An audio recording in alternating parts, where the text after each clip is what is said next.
Hello and welcome back into the Duke Wisdom Podcast for the second episode. Thanks for coming back. Thanks for listening. Thanks for subscribing if you have already. If you haven't, go ahead and hit that subscribe button, hit that follow button. Really happy to be back using a new mic for this episode. Just went out and bought a new mic. It's been a little frustrating because the audio levels have been a bit weird, so having to put like a major audio gain on the file in Audition. So please let me know how the mic sounds, if it's too low, too high. If you think it's good, let me know, and I can adjust the mic accordingly, go back to the old one, or even go get a new one, because I'm looking to, cut out the amount of editing that I have to do for each episode. But that's enough technical terms for now. Let's go ahead and head into what the episode's actually going to be about. So like I said last Thursday, this one will be about who's going to be the fifth starter. We know Filipowski, Proctor, Roach, and Mitchell. Those four guys presumably are starting. I mean, some people might disagree with me about Jeremy Roach, but when you're a fourth-year starter coming into your senior season, I don't see how you can get kicked out of a starting lineup. And especially to begin the season, I don't think there's any chance of that at all. Filipowski, Mitchell, Proctor, no-brainers. Obviously, injuries could come in and change the way the starting lineup looks, but I don't think that that's going to be something that I'm going to look at, because predicting, things that are unpredictable is something that I'm not going to do in August. So the way I see it, there are about 6 guys that could be in the starting lineup come next season. Schutt and Blakes aren't 2 of those guys. I think the 4 freshmen, Young and Reeves, are guys that could vie for it. And I'm going to start with who I think is the least likely to take on that role, which is probably pretty clearly Christian Reeves. Reeves is now 7'1" sophomore, 261 pounds. He's up 16 pounds from last season, 245 last year.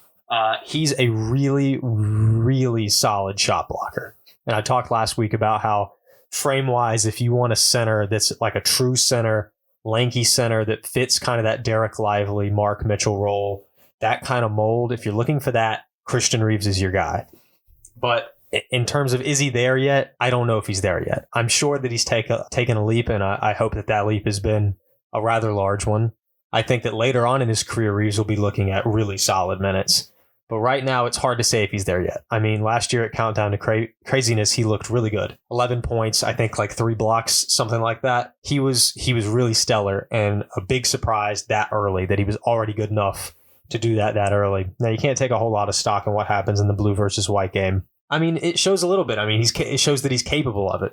And a lot of people are vying for a true center. A lot of people don't view Kyle Filipowski as a true center, because over the last few seasons, Duke fans have been spoiled with Williams and Lively, and Filipowski isn't the athletic shot blocker that they are. He's not a bad defender by any means. I mean, that was what he was advertised as coming into Duke, but that's not the case at all. He's shown a lot of glimpses of being able to defend on the perimeter, being able to steal the ball, and he has had some success as a shot blocker, not phenomenal success, but he's shown that he can do it. And can he anchor the 5 defensively? There are concerns. There are certainly concerns. And that's really, I think, the only reason why this is a big discussion is because of the concern of whether Filipowski can play the 5. That, and also the fact that we have like a million guards who are all extremely good, which is, not a bad problem to have. But looking at Christian Reeves, mold-wise, the physical build, he is what Duke would want as that 5th starter. I just don't think he's there, and so I don't think that there's a whole lot of chance of Reeves being a starter. I'm not going to rule out that he could get like a start or 2 here and there throughout the season. That could happen.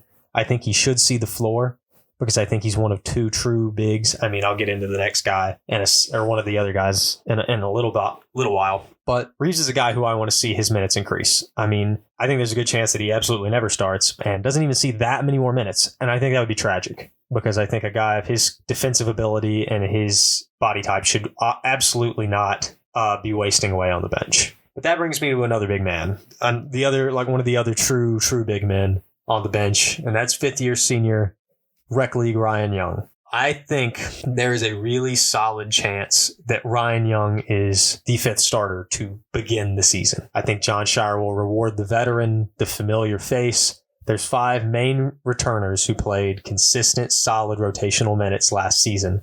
The 4 guys who were clearly in the lineup, and then Ryan Young. Ryan Young began last season starting. A lot of that had to do with Derek Lively's injury, but even went when Lively came back, I mean, Ryan stayed in the starting lineup for a little while, and he's such a productive player. I mean, there are so many concerns about Ryan Young's defense. Somewhat valid concerns in a lot of ways. He's not incredibly athletic, so it's difficult for him to guard athletic bigs. It's hard for him to guard bigs that are a lot taller than him, faster than him, can stretch out and shoot or play on the perimeter. The defense is a concern, a rather large one at that. But offensively, you're talking about an incredibly dependable big man. Ken Pom rankings, he ranks 17th in the nation in offensive rating. Derek Lively was 10th. He was 13th in the country in offensive rebound percentage. I mean, every game they hit the nail on the head every game. They beat it into you about how good of an offensive rebounder Ryan Young is. And I mean, for good reason, because he's an incredible offensive rebounder. He brings a dynamic that helps get second looks. And with how good of a shooting team this team projects to be, that can be a really significant addition to the starting lineup. He was also 25th in the nation in 2-point percentage at 68.5%. I mean, that kind of efficiency is really hard to match in the paint. He's not really going to stretch out and hit threes. I mean, I know there's that video that the team posted on social media of him knocking down the three. He's got the shot for it. I mean, the guy shoots 81% from the free throw line. He should be able to step out and make a few jump shots, but I don't know how many he's actually going to get the green light for. I mean, at Duke in the past, bigs like Emil Jefferson, he could shoot a little bit. He went to the league, started making some threes in the G League. Lance Thomas became a 3-point specialist in the league. A lot of that's work once they got into the pros, but they clearly had a little bit of that bag when they were at Duke, and they just didn't have the green light. So I do wonder if he has any sort of green light to let it fly from beyond at Duke, but I don't think we're going to see a whole lot of the Ryan Young 3-point threat, but still, he has a little bit of a shot, at least probably should have one in the mid-range, but he's so incredibly efficient in the paint, man. I mean, dudes are falling for those pump fakes. They are falling for those pump fakes, man. He is the Allen Iverson of the pump fake, and I think that his efficiency speaks for itself. In ACC play, he was second in the conference in offensive rating, third in offensive rebounding percentage, and in 2-point percentage. He's an incredibly efficient veteran who's now in his second year at Duke, his 5th year in college. He knows what he's doing. He is a smart player, an efficient player. He checks every box to be that 5th starter. Even positionally, he checks the box. But defense is a rather large concern when it comes to Ryan Young. And so that's where the freshman candidates come into play. Want to join a community of Duke accounts publishing news, theories, and predictions on Duke athletics? Join the Duke Wisdom Network. Just go to dukewisdom.org/join network today and fill out the form with your name and social media. Or you can DM at Duke_wisdom on Twitter or Instagram. Become a part of the community of Duke fans publishing their takes today. Again, that's dukewisdom.org/join network or DM at Duke_wisdom on Twitter or Instagram. So the freshman, and I'll keep it. Let's stay on the big man wave. I've talked about Reeves. He's got the length, he's got the height and the size, the shot blocking, and I've talked about Young, a little bit shorter of a big man. Not short, don't get me wrong. Ryan Young's still like the 3rd tallest player on the team. 4th, sorry, Stanley Borden, 4th tallest player on the team, but not very athletic, can't really get up, but has the bulk for it, and is efficient. Well, let's combine a little bit of both of these guys. You want the shot blocking, not quite as tall, but has the athleticism, is an efficient player. Put a little bit of that together, and you get Sean Stewart. Sean Stewart is 6'9", solid build, incredible shot blocker, has ups like nobody's business, man. McDonald's All-American Dunk Contest champion. By the way, the 5th Blue Devil to ever do that. I'm not going to spoil who the other 4 are. You can look that up if you want, because I want to do a trivia episode soon, and that's going to be one of the questions. Anyway, 5th Blue Devil to win the McDonald's All-American Dunk Contest. Stewart was ranked 21st by 24/7 Sports, which criminally low. I mean, at one point he was ranked 8th, and I think that was a little bit better. There were points where he was appearing on way, way, way too early NBA mock drafts. He no longer is. I think that's because there seems to be a sentiment that Stewart won't be starting. I've been very vocal for months now that I think Sean Stewart could and maybe should be the 5th starter. He was but he was the 6th man at Montverde in high school. He's used to playing that role. He's accepting of that role. Very accepting of any role that he's given. I would think, but. Stewart would, I think, thrive in that role. Now, who am I to say? I don't know if he's ready. Scheyer will know best if he's ready to step into that 5th starting role. But I think that he will get starts at the 5 or the 4. Whether Filipowski's running the 5 and Stewart at the 4 or vice versa. I think offensively, you're going to put Filipowski on the block with kind of Stewart in the same area, but Filipowski can float out to the 3-point line. I think defensively, if Stewart and Filipowski are both in the game, so is Mitchell. Mitchell's guarding the perimeter. Filipowski's kind of alternating in between, with Stewart being that anchor, kind of like Lively. I mean, he's shorter, but he's athletic. He can block shots, man. Is he going to have the shot blocking percentages of Lively and Williams? No. I mean, the only kind of guy at Duke that ever really has is Sheldon Williams. Is Stewart that level of a shot blocker right now? No. But not many guys would be. I think Sean Stewart brings the athleticism. He brings the ability to score. He brings defense. He brings motor. And I think that's something that would be really valuable in a starting lineup. And I think positionally it's really intriguing because it takes Kyle Filipowski out of that 5-man role defensively, where I think the biggest concern defensively is we know Kyle can hang defensively, but we don't want him getting into foul trouble. If Filipowski gets into foul trouble, that's really difficult for Duke because that takes Duke's best player out of the game. That takes Duke's big man out of the game. And at that point, all the big man minutes will then have to go to Stewart and Reeves, 3 players that can't exactly put the ball in the basket quite at the same rate as Filipowski can.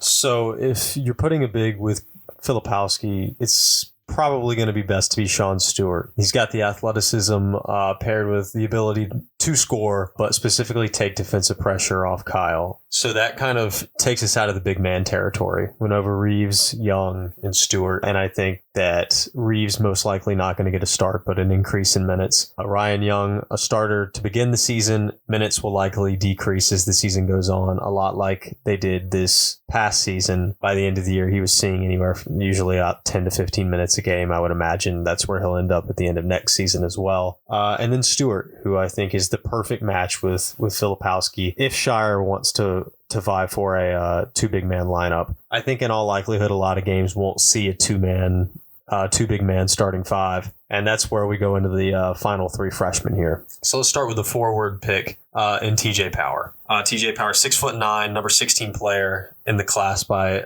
24/7 Sports. 5-star player, just an absolute shooter. From 3-point mid-range, Power can absolutely shoot it. I mean, that's what you need to know about TJ Power. And a lot of the videos that the team has been posting of him shooting the ball, man, he just looks like a carbon copy of Kyle Singler. I mean, this guy, his shooting form, his build, his height, down to the wristband he wears. TJ Power, he's number 12. I mean, come on. Somehow this is the second episode of this podcast. I've mentioned Kyle Singler in both episodes, but TJ Power he feels just like a Kyle Singler copy. And I mean, you can't ask for a better player. I mean, a guy that can fill it up from everywhere on the floor. He's a terrific offensive option. And I think if you want to go steer away from the 3-guard lineup, but steer away from the more traditional 2 big man lineup and get a more versatile, can go out and run, but still has size lineup, this is a really intriguing option because Roach and Proctor in the backcourt with Filipowski and then a 6'9" Mitchell, and then add another 6'9" guy in Power. I mean, he's practically, he and Stewart are the same height, not exactly the same positionally in terms of, what Stewart brings defensively versus what Power brings as a shooter. They bring different things, but the height's still there. The size is still there. You're not giving up that size necessarily. So it's a very, very intriguing option to put Power in there and really increase the shooting ability of that starting 5. Every player in that lineup can really shoot that thing from 3-man, and especially having Filipowski and Power with two taller guys that have the ability to stretch the floor. That's a really dangerous lineup. I don't know how many times we'll see Power hit the starting 5. He's a guy that I have probably the biggest question mark about. I mean, he's a number 16 player in the class, 5-star player, but it kind of seems like he's drifted under the radar. A lot of people don't really talk about TJ as much as maybe they should, because when you've got a guy that meets the archetype of Kyle Singler like Power does, you got to be very intrigued by that. I think there's certainly going to be a place for him as a starter later on in his career, and I don't think there's a lot of risk of him being a one and done. I'd like to see him get solid minutes regardless of whether he is a starter or not. And he's really a unique case among these 6 guys that could get this starting position because, I mean, Reeves and Young, Stewart, that's adding a second big man. Foster and McCain is basically going 3-guard lineup. But if Scheyer likes the idea of playing Filipowski at the 5 and he likes the idea of playing Mitchell at the 4, which I think he might like that idea, then the best way to keep size but add shooting and versatility is putting TJ Power at the 3. So I think that is a very intriguing option. It makes a lot of sense positionally, but I'm still not convinced that it's going to be the most likely 5th starter. So let's go into the 2 guys who might very well be the most intriguing options, and that's the 3-guard lineup. There's really no way to talk about this Duke team without talking about how guard heavy it is, how just insanely stacked this backcourt is. Jon Scheyer himself is a guard that can shoot the 3, man, and he built a roster of a lot of guys that can do the same thing. I'll begin with Caleb Foster. So Caleb Foster, 6'5", number 22 player in the class to end the year, which is criminally underrated. I mean, he has been looked past for a while now, and he's talked about it putting a chip on his shoulder. I mean, last year at Peach Jam, the guy was offensive MVP, averaged 25.2 points per game. He shot 44% from 3, had 4.2 assists per game, and then somehow ended up dropping in the rankings. I mean, that's that's just ludicrous. But the dude can score. He can put the ball in the basket, and that's what you want. He's another big guard. You kind of put him out there with Proctor and Roach. You got 2 6'5" guards. That's hard to handle for a team with smaller guards. I mean, look at Carolina, 5'11" RJ Davis, 6'1" Elliot Cadeau. I mean, that's going to be a tough guard if you've got Proctor and Foster both out there. They're both 6'5". Foster is just a bucket getter. The Ringer ranked him 12th on their way too early mock, which was significantly higher than I imagined Caleb Foster would be. But when you've got the scoring ability and the size at guard like Foster has, I guess I can't be but so surprised. But he's just been so looked past for so long that it really took me off guard, but I'm glad that he's getting a little bit of recognition. That said, you know, I talked about it in the last episode. I still think Foster's going to be back for a sophomore year ultimately. And right now, I wouldn't bet money on him getting the 5th starting slot. I think it could happen. I think it might happen in select circumstances. But there's another guard who probably is going to see this spot, and that's Jared McCain. Everybody's favorite TikTok star, number 0. McCain ended the season the number 14 player in the class, 6'3". Jonathan Gavoni from Draft Express recently said, McCain recently went to the CP3 Elite Guard Camp, and he said that McCain was the best player on the floor both days of the CP3 Elite Guard Camp. He said that he's an elite worker, that he had changed his body, improved his ball handling and finishing, and he plays with tremendous feel and unselfishness. He said that NBA guys are really high on him, and that was reflected with Kevin O'Connor's mock for the Ringer. Had him 18. I've seen a few other mocks putting him in the first round, some excluding him. Sam Vecini for The Athletic put one out earlier today.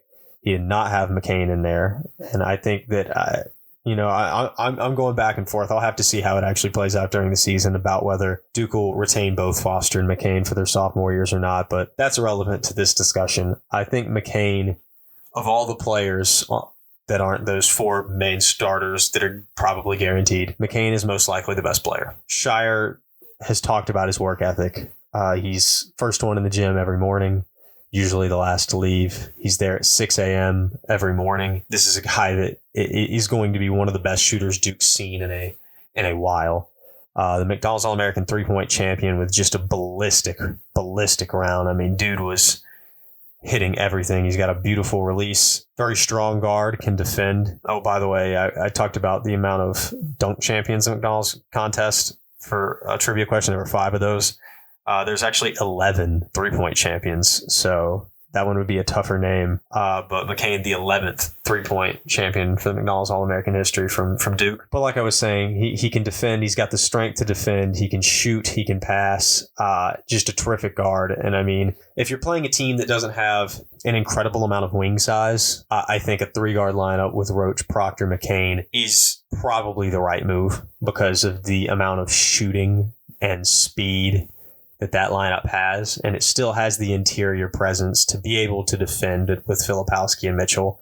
It's giving up a decent amount defensively. It's certainly giving up size, but I think this is an intriguing lineup and just from a talent perspective. I don't know if you can get much better than Jared McCain in that fifth starting role skill-wise. I think that there will be a lot of teams that positionally you don't want to put another 6'3" guard in the starting five, and that's where you'll see lineups with Power, with Stewart, with Young, especially. I don't think there's going to be a lot of instances in which Foster creeps into the starting lineup. I think Foster will be one of the best bench players in the conference, maybe probably even the country. Duke has what I would call the deepest team in college basketball. I mean, they have 12 legitimate rotational players. I mean, you talk like literally 10 guys that are starting caliber or better players. I mean, Foster would start for most teams in the country. And I don't see many scenarios in which he's getting that position because, Roach is a senior, Proctor's one of the best players. I mean, he's number 6 player in Sam Vecini's mock draft today. So McCain, if you're going 3 guard, McCain's going to get that slot, most likely. But this is just, talk about what a good problem to have if you're John Scheyer, to have basically 4 of the best guards in the conference on your team. Two of them might not start. At least one of them's not going to start. And then beyond all that, you still have Jalen Blakes, a guy who drops 17 points back-to-back in 2 conference games this past season. A really capable defender, very athletic guard who showed that, he can shoot, man. I mean, the release isn't always pretty, but it went in. I mean, the percentage was there. It went down as the season progressed, but it was certainly there. So the guard depth is crazy. I think it starts with the 2 returning starters, but McCain is fantastic. So to get back to to wrap it all up, final conclusions. If you're going 3 guard lineup, McCain's the starter. If you're not, there's 2 different directions you can go. Do you want a big lineup? And I think if that's the case, I think Scheyer starts with Young as the season progresses. I would not expect Ryan Young to start by conference play. I think if he's going for the big man lineup by conference play, it'll be Sean Stewart. I think you'll see a lot of Stewart in the lineup, a lot of McCain in the lineup, maybe some TJ Power in the lineup. All this to say, I think Jared McCain is maybe the best option talent-wise, Stewart the best defense-wise. I don't know that there will be a set 5th starter. I think that 5th spot will probably bounce around a lot. I think Scheyer will experiment with it because when you have as much talent as this team has, you have the luxury to experiment with it. There's no rush to set a definitive 5 guys. That 5th guy doesn't have to be definitive probably until, right before March. You can keep, alternating these guys depending on matchups. And, what a nice problem to have. That's a heck of a luxury to be able to alternate, 5 or 6 different guys into a starting position depending on who you're playing. And that is why this Duke team has the potential to really do a lot this season. So my final prediction is first game of the season, Ryan Young's going to be the 5th starter. That's all I can lock in. From that point forward, I have no idea what's going to happen. I just know that it'll probably be matchup dependent. But, let me know who you guys think is going to get that 5th starting role. If you think I'm way off base, if you think Ryan Young shouldn't start at all, I know there's probably a lot of people that have that opinion. But, man, I read them out. The stats don't lie. They speak for themselves. Ryan Young is efficiency walking. So, anyway, thank you guys for listening again. I'll be back on Thursday with another one. And don't forget to subscribe, follow, and share the podcast. And thanks for listening, guys.